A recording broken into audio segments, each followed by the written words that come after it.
Hello, I'm Simon Mawhinney. I'm Professor of Composition here at Queen's University Belfast.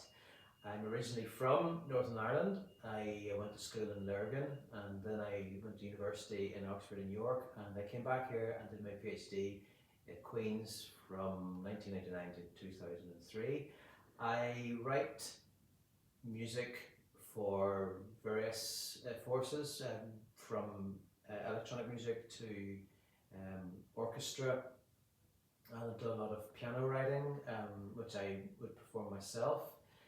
And the sorts of music that I'm interested in is truly vast. I like music from all over the world, all types of musical practice, particular interest in jazz, for instance, and in terms of my core practice, which would be contemporary classical music, I suppose my main interests would be Beethoven, Ravel, Messiaen and Boulez.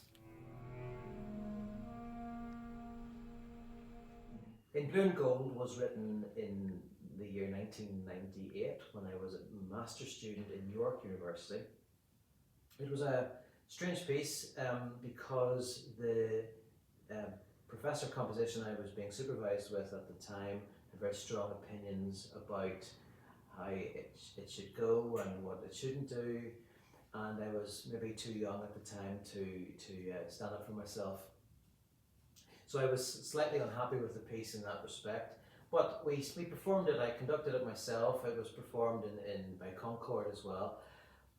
But as I got more experienced and better at composing, I began to see the problems with the piece.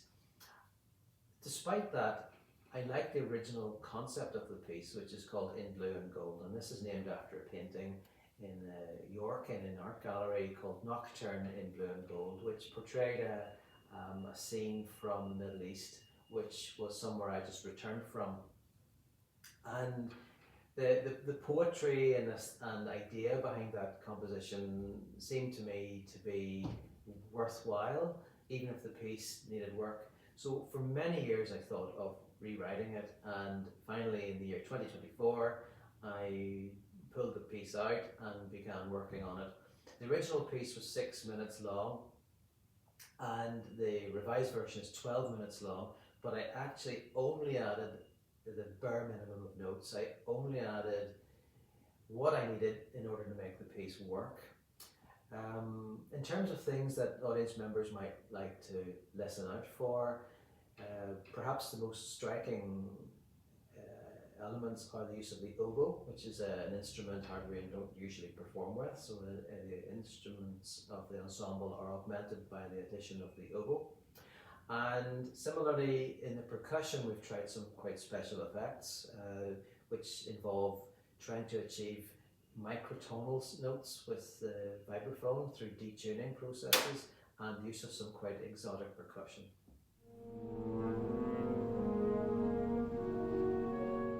Hardware have been playing for over 10 years, 12 or 13 years.